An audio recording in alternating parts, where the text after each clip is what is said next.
Any summer holidays kannu? Call GT Holidays ku pannu. South India's #1 travel brand. Hindustan College of Arts and Science, Chennai. 100% merit scholarship available. Admissions open for the academic year. Beauty 90. இதயம் இதையே விரும்பும் beauty என் 90. தமிழகத்தில் திமுக கூட்டணி 40க்கு 40 பாண்டிச்சேரியும் சேர்த்து இந்த வெற்றி சாத்தியமானது எப்படின்னு பார்க்குறீங்க? பணத்துக்கும் வாக்களிக்கிறாங்க, சாதிக்கும் வாக்களிக்கிறாங்க, ஒரு வேற ஆப்ஷனே இல்லாமல் கூட வாக்களிக்கிறாங்க. ஏன்னா 91 இடங்களை பிடித்த காங்கிரஸ் 2019 இப்பொழுது 240 இடத்துக்கு வராங்க அப்படின்னா அது பெரிய குரோத் தானே. அதிமுக, பாஜக, நாம் தமிழர் வாங்கிய வாக்கு விழுக்காட்ட பாருங்க. இது யாருடைய வாக்கு? திமுகவுக்கு எதிரான வாக்கு. மத ரீதியிலான சாதி ரீதியிலான அப்படின்றது எதுவுமே எடுபடலைன்றதான உத்தரப்பிரதேச. ஏன்னா ஐயோ ராமர் கோவில் இருந்த தொகுதி தோல்வி தருவிக்காங்க. யாருக்குமே பெரும்பான்மை கிடைக்காத பட்சத்தில் தேசிய ஜனநாயக கூட்டணி 2 முக்கியமான கட்சி, குறிப்பாக தெலுங்கு தேசம், இந்த பக்கம் ஐக்கிய ஜனதா தளம், இந்த கட்சியோட ஆதரவோட கூட்டணி அமைத்து ஆட்சி அமைக்க போறாங்க. 5 ஆண்டுகள் நிறைவு செய்வாங்க அப்படின்னு நம்பலாம். இப்பவே ஒரு மீம் பார்த்தேன், சீனாவுக்கு போன போட்டு காட்டவா அப்படின்னு சொல்லி அங்கே நிதிஷ்குமார் சொல்றாராம்.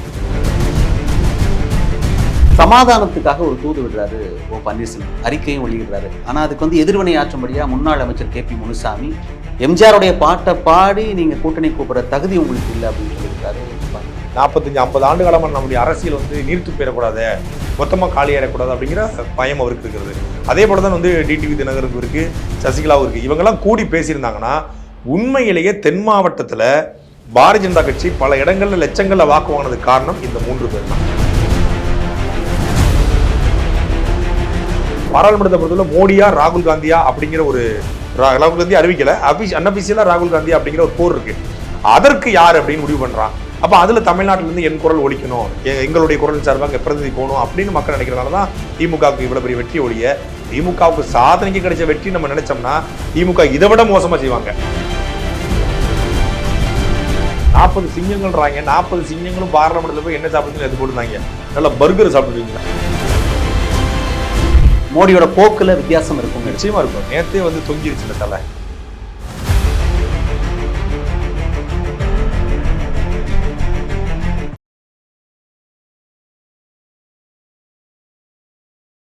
நாம் தமிழர் கட்சியின் மாநில கொள்கை பரப்பு செயலாளர் திரு சாட்டை துரைமுருகன், அன்பான வணக்கம். வணக்கம். சரி, தமிழகத்தில் திமுக கூட்டணி 40க்கு 40 பாண்டிச்சேரியும் சேர்த்து அந்த வெற்றி சாத்தியமானது எப்படின்னு பார்க்குறீங்க? என்ன காரணம்னு சொல்லலாம்? இல்லை, மக்கள் வாக்களிப்பதுக்கு ஒரு பல காரணிகள் இருக்கு. நீங்கள் வெறுமனையா பணத்துக்கு மட்டுமானா அது மட்டும் இல்லை, பணத்துக்கும் வாக்களிக்கிறாங்க, அதே போல சாதிக்கும் வாக்களிக்கிறாங்க, அதே போல ஒரு குறிப்பிட்ட கட்சியினுடைய தலைமைக்கும் வாக்களிக்கிறாங்க, ஒரு வேற ஆப்ஷனே இல்லாம கூட வாக்களிக்கிறாங்க. இது கடைசி மட்டும் எனக்கு உடன்பாடு இல்லை. வாய்ப்பே இல்லாம வாக்களிக்கிறாங்க அப்படின்றது எப்படி எடுத்து? வாய்ப்பே இல்லைன்னா களத்துல இன்னும் உங்க கட்சியை சேர்த்து ஏகப்பட்ட இருக்கு. நாம் தமிழர் கட்சி ஒரு இடத்துல கூட IBC தமிழ்ல 4 முனை போட்டின்னு தான் பல சமயங்களை நாங்கள் சொல்லுதான் சொல்லுவோம். அப்ப நீங்க வாய்ப்பு இல்லை அப்படின்றது எப்படி? வாய்ப்பு எதை பாக்குறாங்கன்னா வெற்றி பெறுமா, நம்ம ஓட்டு வெல்ற இடத்துக்கு போமா, என் ஓட்டு ஜெயிக்கணும், நான் போட்டு அவன் பாராளுமன்றத்துக்கு போகணும் அப்படிங்கிற மாதிரியான ஒரு மனநிலை மக்களுக்கு இருக்கு. இப்ப நீங்க ஒரு கும்பாபிஷேகத்துக்கு இல்ல, இந்த அடிப்படை புரிதல் இல்லாமையா இருப்பாங்க. நீங்க ஆரம்பத்திலே சொல்லுங்க, ஒரு புதுசா ஒரு கட்சியோட சின்னத்தை கொண்டு போய் சேர்க்கறதுல பெரிய சிரமம் இன்னைக்கு இல்லைன்னு சொல்றீங்க. அப்படி இருக்கும் பொழுது 4.5 கோடி வாக்காளர்கள்ல ஒவ்வொருத்தருக்குமான ஒவ்வொரு மனநிலை இருக்கு. பெரும்பான்மை மனநிலை எதுக்குன்னா ஜெயிக்கிற கட்சிக்கு ஓட்டு போடணும், ஜெயிக்கிற கூட்டணிக்கு ஓட்டு போடணும், என் வாக்கு வெல்ற வாக்கா மாறணும். இதுல நல்லதுக்கு ஓட்டு போடுறவர் இருக்கான், ஊழல் லஞ்சத்துக்கு எதிராக ஓட்டு போடுறவர் இருக்கான், ஆத்துமணல் கொள்ளைக்கு ஓட்டு போடுறவர் இருக்கான், மொழிக்காக ஓட்டு போடுறான், இன்னும் ஈழத்தில் நடந்த அந்த கொடுமைக்காக ஓட்டு போடுறவர்கள், பல காரணங்கள் இருக்கு. அதனுடைய எண்ணிக்கை குறைவு. இது பெரும்பான்மை எதுதான், பெரும்பான்மை தான் தீர்மானிக்குது வெற்றி தோல்வி. அந்த பெரும்பான்மை அடிப்படையில் பார்க்கும்போது அவன் என்ன நினைக்கிறான்னா ஜெயிக்கிற கட்சிக்கு ஓட்டு போடணும். இன்னொன்னு, தமிழ்நாட்டுக்குள்ள பாரதிய ஜனதா வந்துடக்கூடாது, பிஜேபி உள்ள புகுந்துரும் அப்படிங்கிற அந்த முழக்கம் திமுக வென்றிருக்கிறது. அதில் மாற்றுக்கிறதே சொல்ல. திமுக ஆட்சி நல்லாட்சிக்கிறதுக்காக ஓட்டு போடல. திமுக பெண்களுக்கு உரிமை தொகை கொடுத்துருச்சு, இலவச பேருந்து கொடுத்துருச்சு, திமுக எங்களை வெள்ளத்துல காப்பாத்திருச்சு அப்படிங்கிறதுக்காக வாக்கு செலுத்தல. அப்படி செலுத்திருந்தா பாரதிய ஜனதா கட்சி அங்க விழுந்த வாக்கு மக்கள் கொண்டாடிப்பட்ட வாக்காக மாறிடும். அப்படி கிடையாது. அதிருப்தி இருக்கிறது. அந்த அதிருப்தியுடைய எண்ணிக்கை எந்த அளவுக்கு பார்க்கணும். நீங்க திமுகவுக்கு வாக்களித்த மக்களை விட திமுகவுக்கு எதிராக வாக்களித்த மக்கள் அதிகம் இந்த தேர்தலில். சரி, அதான் 3 விழுக்காடு கடந்ததை விட குறைவாக தானே வாங்கியிருக்காங்க. சொல்லல, அதிமுக, பாஜக, நாம் தமிழர் வாங்கிய வாக்கு விழுக்காட்ட பாருங்க. இது யாருடைய வாக்கு? திமுகவுக்கு எதிரான வாக்கு. அந்த வித்தியாசத்தை வச்சு சொல்றீங்க. நீங்க வந்து 40 விழுக்காடை வந்து இவங்க பிடிச்சிருக்காங்க. ஆமா, திமுக கூட்டணி. நீங்க ஆப்போசிட் சைட்ல பாத்தீங்கன்னா இந்த 3 கட்சிகள் வாங்கிய கூட்டணி, சுயேட்சைகள் வாங்கிய ஓட்டு, இதெல்லாம் பாத்தீங்கன்னா திமுகவுக்கு எதிரான வாக்கு தானே, ஒரு ஆட்சிக்கு எதிரான வாக்கு. ஒரு ஆட்சியாளனுக்கு வாக்களிப்போட ஆட்சிக்கு எதிரான வாக்குகள் தான் தமிழ்நாட்டுல பேசும்படியா இல்ல. ஆனா அதிருப்தி இருக்குல்ல, எதிர்ப்பு இருக்குல்ல, அது ஒரு நாள் ஒன்றுபடும் போது இது வீழ்த்தப்படும். உண்மையில திமுக மீது மிகப்பெரிய ஒரு அதிருப்தி இருக்கு மக்கள்கிட்ட. தேர்தல் எதிரொலிக்கலையே அப்படின்றதான் சட்டமன்றத்தில் எதிரொலிக்கும். பாராளுமன்றத்தை பொறுத்தவரை மோடியா ராகுல் காந்தியா அப்படிங்கிற ஒரு, ராகுல் காந்தி அறிவிக்கல, அன்அபிஷியலா ராகுல் காந்தி அப்படிங்கிற ஒரு போர் இருக்கு. அதற்கு யார் அப்படின்னு முடிவு பண்றான். அப்ப அதுல தமிழ்நாட்டில இருந்து என் குரல் ஒலிக்கணும், எங்களுடைய குரலின் சார்பாக பிரதிநிதி போகணும் அப்படின்னு மக்கள் நினைக்கிறதுனாலதான் திமுகவுக்கு இவ்வளவு பெரிய வெற்றி ஒழிய திமுகவுக்கு சாதனைக்கு கிடைச்ச வெற்றி நம்ம நினைச்சோம்னா திமுக இதை விட மோசமா செய்வாங்க. எதிரொலிக்குமானா எனக்கு இந்த ஒரே ஒரு புரிதல் மட்டும் தேவைப்படுது. கடந்த முறை நாம் பார்த்திருந்தோம், தமிழகத்தில் இருக்கிற 38 இடங்கள் வந்து திமுக கூட்டணி தான் வெற்றி அடைஞ்சிருந்தாங்க. ஆனா பெருசா அங்க எதிரொலிச்சதுக்கான அடையாளமா ஒண்ணுமே சொல்ல முடியல தானே. இப்பவும் அதே நிலைமை தானே இருக்க போகுது. ஒரு தடவை பானிபூரி சாப்பிட்டாங்க, இப்பவும் பேல்பூரி சாப்பிடுவாங்க. வித்தியாசம் அவ்வளவுதான். அதுக்குதான் அவ்வளவு பெரிய ப்ராடக்ட் ஃபுட்டு தான் மாறும். 40 சிங்கங்கள்றாங்க, 40 சிங்கங்களும் பார்லமெண்ட்ல போய் என்ன சாப்பிடுன்னு எடுத்து போட்டுருந்தாங்க. நல்லா பர்கர் சாப்பிட்டு இருந்துச்சு 40 சிங்கம், ஒரு மீன் மாதிரி போட்டுருந்தாங்க. நீங்கள் சிஏஏவா இருக்கலாம், என்பிஆரா இருக்கலாம், என்ஆர்சியா இருக்கலாம், என்ஐஏவா இருக்கலாம், எல்லாத்துக்கும் இவர்கள் செய்வது வெளிநடப்பு தான். வெளிநடப்பு என்பது ஒரு வகையான மறைமுக ஆதரவு. நீங்க எதிர்கடன் பிறகு நாங்கள் வெளிநடப்பு செஞ்சோமே, அதுக்கு வெளிநடப்பு செஞ்சோம். வெளிநடப்பு செய்துக்கு நீ எதுக்கு போகணும்?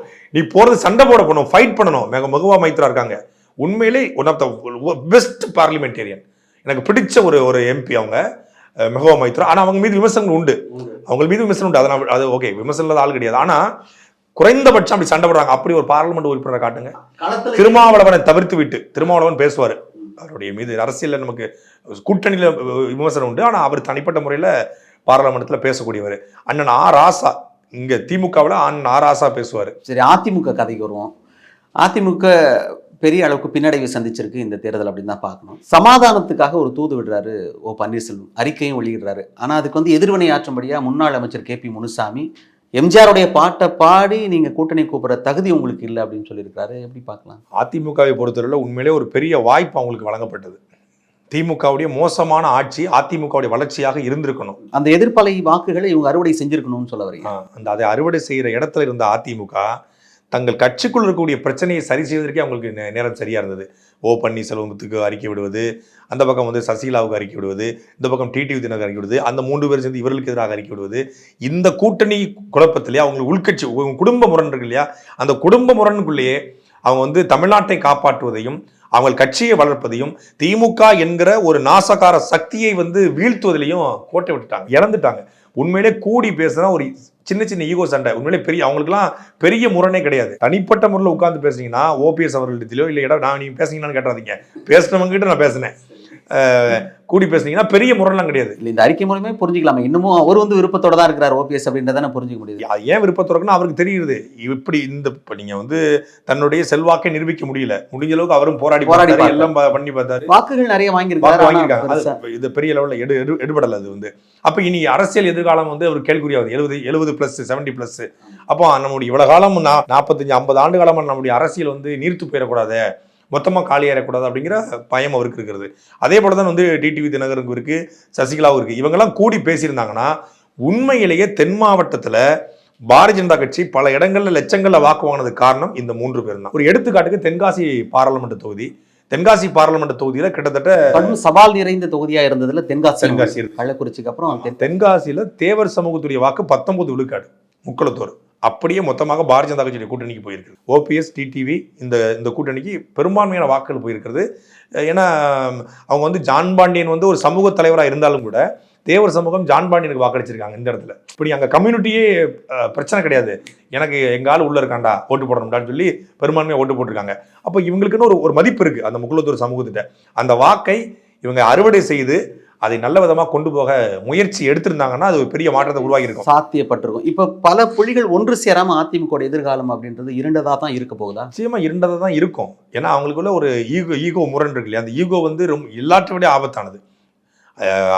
எடப்பாடி பழனிசாமி பொறுத்தவரைக்கும் அவருக்கு வந்து இந்த கட்சியை காப்பாற்றினா போதும், ஒரு குறிப்பிட்ட சமூகத்துடைய வாக்கு நமக்கு இருக்கு, அதை நம்ம அதை சஸ்டெயின் பண்ணா போதும். இவங்ககிட்ட போனால் கட்சியும் போயிடும், ஆட்சியும் போயிடும், செல்வாக்கும் போயிடும், பொருளாதாரமும் போயிடும்.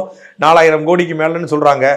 அதெல்லாம் 4000 கோடியோ 40,000 கோடியோ. இப்போ இந்த தற்காலிக வீழ்ச்சியை சந்திச்சுக்கலாம் அப்படின்னு சொல்லி முடிவு பண்ணிட்டாங்களோன்னு எடுத்துக்கலாம். 2021 திமுகவுக்கு எதிரான மிகப்பெரிய மனநிலை இருந்தது. திமுகவை வெல்ல வைக்கணும்னு சொல்லி யாருமே நினைக்கல. நீங்க அந்த வாக்குகளை எடுத்து பார்த்தா நல்லா உங்களுக்கு தெரிஞ்சிருக்கும். அது அதிமுக ஆட்சிக்காக போடப்பட்ட வாக்குகள். குறைந்தபட்ச வாக்கு வித்தியாசம் 3000, 4000, 60, 70, 5000, 10,000 அப்படிதான் தோத்து போனாங்க. அதுவும் அந்த 60, 69, 75 தொகுதி கிட்ட நெருக்கி அடிச்சிட்டாங்க. இன்னும் கொஞ்சம் கூடுதலா முயற்சி பண்ணியிருந்தாங்கன்னா ஒரு மேஜிக் நடந்திருந்தா. வாக்கு விழுக்காடு வித்தியாசம் ரொம்ப ரொம்ப குறைவு தான், ரொம்ப குறைவு, மிக குறைவு. அப்போ 2021 திமுக ஆதரவான மனநிலை மக்கள் இல்லை. இப்போதும் திமுக ஆதரவான மனநிலை இல்லை. சொல்ல போனா எப்போதுமே திமுக எதிரான மனநிலை வந்து தமிழ்நாட்டில் பெரும்பான்மையா இருக்கும். அந்த பெரும்பான்மையை யார் வந்து பிடிக்கிறா, யார் வந்து எடுத்துக்கிறாங்க அப்படிங்கிறத பொறுத்துதான் வெற்றி தோல்வி தீர்மானிக்கப்படுது. அந்த இடத்துல அதிமுக வந்து இழந்துருச்சு தான் நான் பாக்குறேன். யாருக்குமே பெரும்பான்மை கிடைக்காத பட்சத்துல தேசிய ஜனநாயக கூட்டணி 2 முக்கியமான கட்சி, குறிப்பா தெலுங்கு தேசம், இந்த பக்கம் ஐக்கிய ஜனதா தளம், இந்த கட்சியோட ஆதரவோட கூட்டணி அமைத்து ஆட்சி அமைக்க போறாங்க. 5 ஆண்டுகள் நிறைவு செய்வாங்க அப்படின்னு நம்பலாமா? இப்பவே வந்து ஒரு மீம் பார்த்தேன், சீனாவுக்கு போன போட்டு ஒரு காட்டவா அப்படின்னு சொல்லி அங்கே நிதிஷ்குமார் சொல்கிறாராம். இங்கே நிதிஷ்குமார் வந்து அக்னிபாத்துக்கு எதிராக இருக்காரு.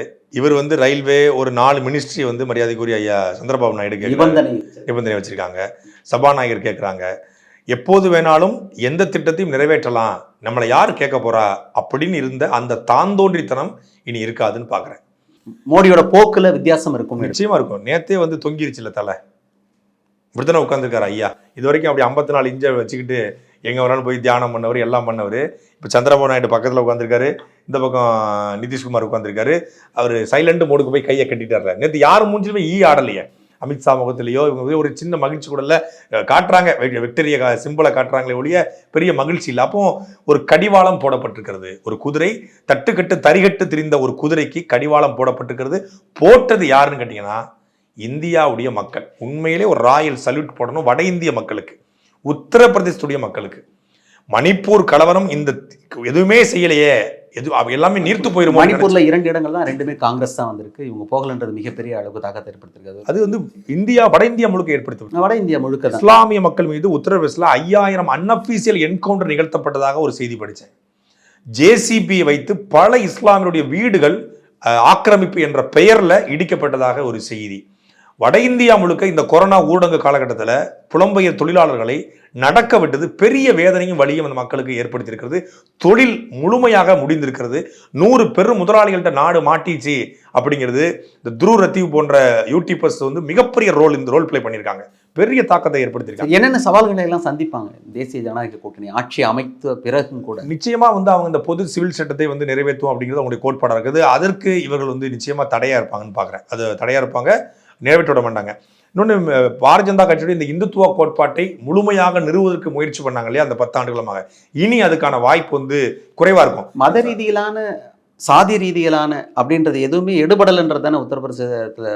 அதான் ஏன்னா ராமர் கோவில் இருந்த தொகுதி வந்து தோல்வி தழுவிக்காங்க. மரியாதைக்குரிய ஐயா பாரத பிரதமர் மோடியினுடைய பிரதமராக வரப்போகிற மோடி, இப்ப பிரதமர் கிடையாது, காபந்து பிரதமராக அவர் தான் இருக்கு. காபந்து பிரதமர், ஆமா. ஏன்னா குடியரசுத் தலைவர் கேட்டுக்கொண்டதற்கு இணங்க அவர் தான் இப்போ ராஜினாமா பண்ணிட்டார் இல்லையா. ஆமா, காபந்து பிரதமர் அவருடைய தொகுதியிலேயே வந்து பின்னடைவை சந்தித்ததாக செய்திகள் போடப்பட்டு அப்புறம் கொஞ்சம் முன்னாடி வந்தாங்க. ஆரம்பத்தில் 6000 வாக்குகள் பின்னாடி இருந்தார். அப்போ அதெல்லாம் வந்து அவருக்கு வந்து பெரிய ஒரு, ஏன்னா 10 ஆண்டுகள் இருந்தவர், நான் தான் நேருக்கு பிறகு 3வது முறையாக வரப்போறேன் அப்படின்லாம் சொல்லிட்டு இருந்தவர். அவருடைய ஆட்சியில் வந்து அவரே தோக்குற நிலைமைக்கு தள்ளப்பட்டு திருப்பி வர்றதெல்லாம் வந்து உண்மையிலே பாஜகவின் மீது மக்கள் வந்து ஒரே ஒரு செய்தி மட்டும் என்னன்னா, 3வது முறையா நேரு வரும்பொழுது 1962ஆம் ஆண்டு மிகச்சரியா, அப்போ காங்கிரஸ் தனியாக வாங்கிய அந்த வெற்றி கொண்டாட்ட இடங்களை விட பாரதிய ஜனதா வாங்கியிருப்பது அதிகம்தான். இந்த பெரும்பான்மை எழுந்த அந்த 3வது முறையின் வரும்போது மக்கள் மத்தியில் எப்பயுமே ஒரு சலிப்பு இருக்கும் அப்படின்ற ஒரு செய்தியும் போட்டிருந்தாங்க. இல்லை, சலிப்பு இருக்குதான், மொத்தமாகவே சலிப்பு இருக்குது. ஆனாலும் இவங்க சொன்னது என்னன்னா 400+.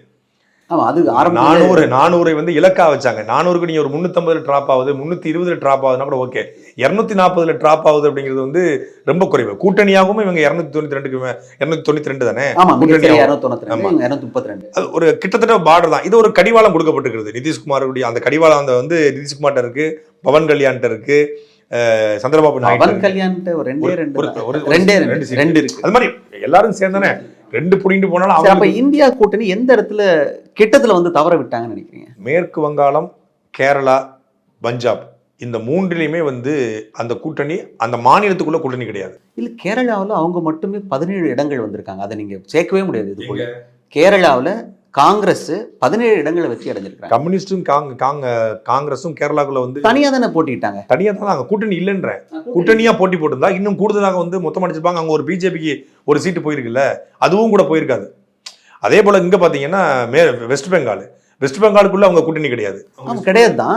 29 இடத்தை திரிணாமுல் மட்டுமே வாங்கியிருக்காங்க. அங்கேயும் பெரிய அளவுக்கு அதை வந்து பாரதிய ஜனதா கட்சி ஏற்கனவே பெற்ற இடங்களை விட கூடுதலாக பெற்றுக்கிறது மேற்கு வங்காளத்துல. இல்ல, கடந்த முறையை விட கொஞ்சம் குறைவா தான் வாங்கியிருக்காங்க. 8 இடங்களை பிடிச்சிருக்காங்களா? 18 இடங்கள் கடந்த முறை வாங்கியிருந்தாங்க. மிகச்சரியா 12 இடம். 12 இடங்களையும் பிடிக்காமல் தடுத்திருக்க முடியும் இவங்க ஒற்றுமையா இருந்தாங்கன்னா. இப்படி இந்தியாவுக்குள்ள இருந்த ஒற்றுமை வந்து அந்த மாநிலத்துக்குள்ள இல்ல.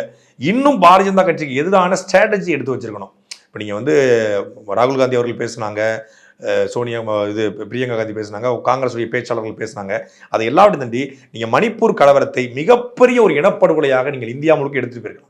ஒரு பெரிய ரேலியாக கொண்டு போயிருக்கலாம், பெரிய ப்ராட்டஸ்டாக கொண்டு போயிருக்கலாம்.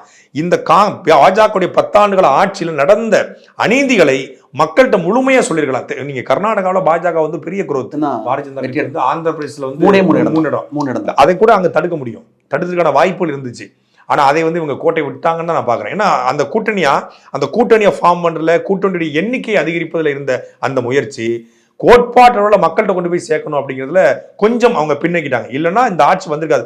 உண்மையிலே மோடிக்கு எதிரான ஒரு அலை வீசப்பட்டிருக்கிறது. ஏன்னா 91 இடங்களை பிடித்த காங்கிரஸ் 2019 இப்பொழுது 240 இடத்துக்கு வராங்க அப்படின்னா அது பெரிய குரோத் தானே. கூட்டணியோட சேர்த்து சொல்றீங்களா, தனியா சொல்றீங்களா? 2019 காங்கிரஸ் எடுத்தது ஒட்டுமொத்தமாகவே 52 இடங்கள் மட்டும். கூட்டணியா எடுத்ததுல கூட்டணியா சொல்றேன், கூட்டணியாவே 91 இடங்கள் தான். மொத்தம் 99 காங்கிரஸ் மட்டுமே வாங்கி. அதான் 2019 இருந்ததை விட இப்போ நீங்க வந்து 3 மடங்கு அவங்க வளர்ந்துருக்காங்க. அந்த வளர்ந்துருக்காங்க அப்படிங்கிறது வந்து பாஜகவை மீதான அதிருப்தி. பாரதிய ஜனதா கட்சியை சேர்ந்தவர்கள் சொல்லும்போது என்ன சொல்றாங்கன்னா, இந்த மாதிரியான பெரும்பான்மை இல்லாத காலகட்டத்தில் பாஜக முழுமையாக நிறைவு செய்த காலம் உண்டு. அதனால எங்களுக்கு இது ஒன்றும் பெரிய அளவுக்கான சிக்கல்லாம் இருக்காது, நாங்கள் முழுமையாக நிறைவு செய்வோம் இந்த 5 ஆண்டு கால ஆட்சி, எந்த விதமான சிக்கலும் இல்லாமன்னு. எப்படி எடுத்துக்கலாம்? எப்போவுமே ஒரு ஜனநாயகத்தில் நீங்க காங்கிரஸ் வெல்லுதா, பாஜக வெல்லுதா, இல்லை வந்து ஏ வெல்லுதா, பி வெல்லுதா கூட மக்கள் வெல்லணும்.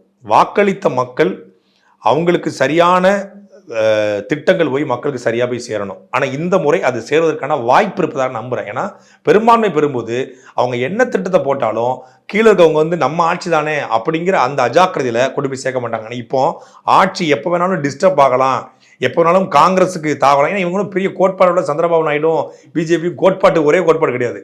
அதே போல் வந்து நிதிஷ்குமாரும் கோட்பாடுகள் இவங்கெல்லாம் நேரடியாக சண்டை போடக்கூடியவங்க, முரண்பட்ட கொள்கை கொண்டவங்க. அப்போ எப்போ வேணாலும் காங்கிரஸோடு இவர்கள் போவதற்கான வாய்ப்புகள் இருப்பதனால இந்த ஆட்சியை ஒழுங்காக நடத்துவதற்கும் இது வாய்ப்பு இருக்குது, டிஸ்டர்பாக நடத்துவதற்கும் இது வாய்ப்பு இருக்குது. ஆனால் மக்கள் இந்த ஆட்சியில் பயன் பெறணுங்கிறது தான்.